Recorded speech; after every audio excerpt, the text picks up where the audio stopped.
Welcome to Twale TV Sports. Welcome back. Well, it's Euros 2024 in Germany. But before we go into Euros, there are a couple of things that's been trending in the last couple of days I thought I need to touch base on, really, which is number one, Kevin De Bruyne. 6 Premier League titles, 5 5 League Cups, 2 FA Cups, and 1 Champions League. Wow, I take my hat off to this guy. But that's not the reason why I'm taking my hat off to him. Not because of his trophies. De Bruyne actually came out and said, and I quote, to play in the Saudi Pro League for 2 years, wow, what an incredible amount of money that will be. I haven't played football for 15 years. And for somebody like De Bruyne to come out and say this, what I'm taking out of this statement is very simple. How many times have we seen players come out, especially those that have gone to Saudi Pro League? Okay. Oh, yes, I'm going there to contribute to the league. I hope my contribution will improve the league. I hope to do my best for my team, whichever team they're signing for. We've had it so many times from these players going to Saudi Pro League. But there's only one reason why they're going there. It's for the money. There's nothing wrong in you coming out to admit you're going for the money. This is why I thought I need to touch base on this topic, because De Bruyne actually didn't get enough credit as a very honest. I can't even describe his honesty, integrity. He said it like we fans all know it, that you're going there for the money. But no player has ever come out to say, yes, I love the money. That's an incredible amount of money. I can't say no to it. When De Bruyne was asked again, he said, that's in the thought process. I haven't made up my mind, but it's in the thought process. Exactly how he's thinking. I take my hat off to this guy, man. We need to celebrate honesty, okay? The same way we don't celebrate players when they don't fall over in the box to be given a penalty. Okay, we see players who stand, they get tackled in the box and they stand on their feet and continue the run to try and score a goal. But common sense will tell you, once you're tackled, then you go down. Go for the penalty. Players do that. It's part of the game. But how about the players who don't fall over, who keep on going, who try to score the goal without waiting for the penalty, without waiting for the foul? Have you ever seen a referee calling back a tackle in the box? Whenever a player doesn't go down, they don't call it back. We need to encourage honesty. We need to encourage people with integrity, especially in our game now, because all this, diving is spoiling our game. They should be given a red card. How about when people don't dive, what do you do? Do you compensate them? Do we reward honesty? We don't. So that's why I brought the topic. De Bruyne, thank you for being honest, for being truthful, that you want to go there for the money because you believe, having played for 15 years, what you will be paid in 2 years is just too incredible. And you said it with your mouth. Twale to you. Twale. If you don't understand the meaning of twale, it means I salute you with great respect and love. That's the name of our channel. Now, quick, let's touch base on United's response to Ten Hag's delay. It's a shamble. I feel United and the whole hierarchy there, they should be slightly ashamed, because we can't really say they should be ashamed because we don't know what's going on there. But the fact of the matter is, Ten Hag was made to wait since, a couple of weeks before the FA Cup final. We understand, he's going to get sacked. Would he be sacked before the FA Cup final? That was weeks before FA Cup final. And then it got to the stage of, few days to go. They can't sack him. We reckon they will let him play the FA Cup, and after that, he's going to get a sack. The whole country believed Ten Hag is going to get a sack, including yours truly. But guess what? He won the FA Cup, and then we were waiting again. A day, 2 days, couple of days, 1 week gone by. Why did United play this game this way?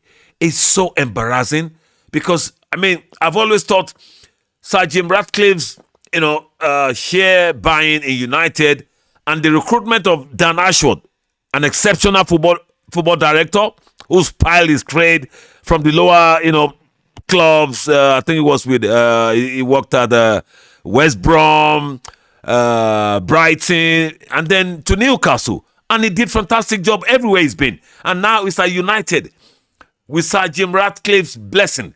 But the way they've played Ten Hag's issue made me suspect that have we seen the end of the troubles or the end of the tunnel of United's problems? I don't think so. I think the way United is going to be run we've been given a clue of what to expect with United's new football management or football's new kind of shared power or shared ownership, which is the Sir Jim Ratcliffe, Illinois, and his own people coming with him. I believe they have made a big mess for keeping Ten Hag waiting. Ten Hag had interviews while he was waiting, and he made some very embarrassing statements. When Ten Hag was asked if he loses his job, is it inevitable that he's going to lose his job? He said, it doesn't matter. I want 2 cups. I got to 3 finals. I want 2 cups from 3 finals. If I get sacked, I'll keep on winning trophies wherever I go. So he's been throwing it back at United as if he knew he was going to get sacked, but they didn't sack him. Only for United to make a U-turn and say, well, we're looking because of the performance review. Please stop that. Keep that to yourself. Which performance review?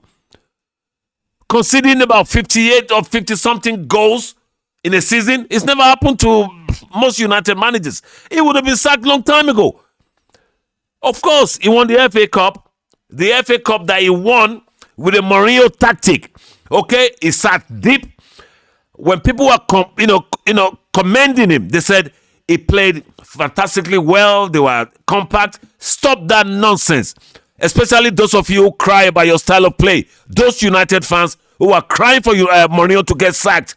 You didn't say anything about Ten Hag playing Mourinho's style to win UEFA Cup. I didn't hear anybody say anything about the way Manchester United plays City. They scored the 2 goals on the counter. Typical Mourinho's game, sat deep, be compact, and that's exactly what Ten Hag did to beat City. That is Mourinho's style. So your style of play, United didn't win you that cup. So those of you who cry about this, our style of play business, please save me that headache. I can't stand it when, I understand fans' reaction when they, scream for their style of play. But football is about winning. It's about 3 points. It's about trophies. And Ten Hag must have realized, okay, if I win this cup, then I would have a say. And he did in the Mourinho's style. I keep saying that. They won that FA Cup in the Mourinho style. Nobody said that. They only commended him for being compact. No, for parking the bus, the way you refer to Mourinho. For parking the train even. But that's not part of the topic right now. So Manchester United actually left Ten Hag hanging. But guess what? They've given him the job.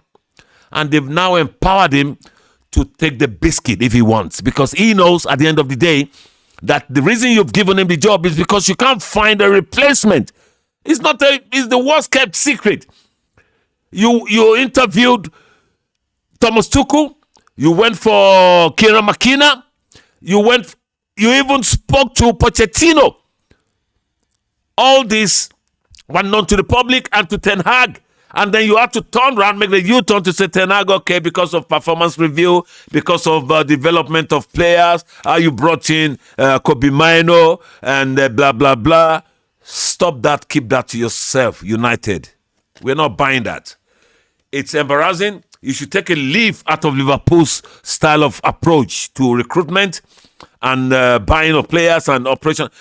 They just do the business without creating commotion and, getting the public opinion to divert their purpose. And Man U haven't learned.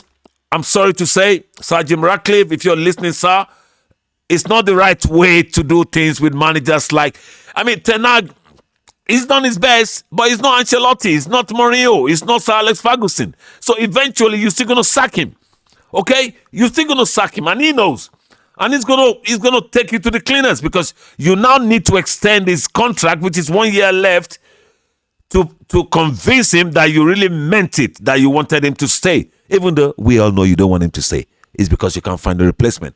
End of story. United, you made a big mess of that. So that's that on United. Let's go to Euros now, okay?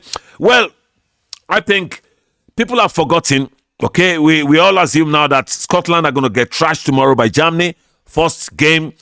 I don't think so.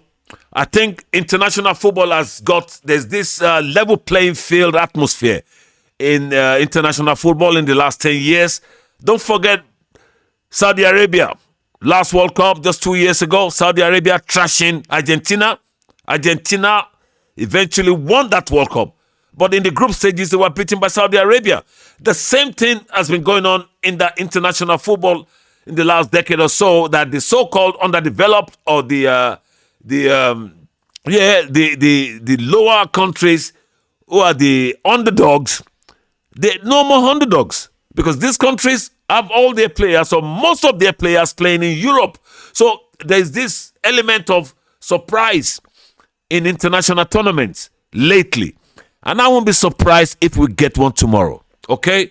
I don't think Germany are going to come and walk Scotland all over. No, they're not going to do that. Scotland are tactically good. Their manager, Steve Clarke, is a good manager. A Mourinho graduate. Man, I take my hat off to Mourinho all the time. So let's wait and see what happens tomorrow. I don't think, it's going to be a walkover for Germany. And there'll still be other surprises during the tournament. And for those fans who have been getting carried away, oh yes, England are favorites. England are going to win it. They should win it. Yes, on paper, we should win it.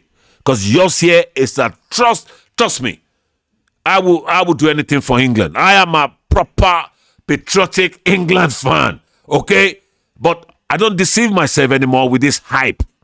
Over the years, decades, we get sucked into our own hype that we're the best. But we've never won any tournament since 1966. But Gareth Southgate has got us so close so many times lately in the last 12 years or so. World Cup semi-final, quarter-final, Euro final. So we have every right to say, yes, we're going to win it. We have the squad to win it. But excuse me, not until we get out of that group stage before we can start saying these statements. I've listened to so many people online, on the TV, and they were talking so convincingly. England are going to win it. They're one of the favorites. Excuse me, every team in this tournament are favorites until the end of the group stages. That is my take. England, please, do us a favor. Don't forget how we struggled to, we got beaten by Iceland. We struggled to find a way to go past Iceland. We couldn't.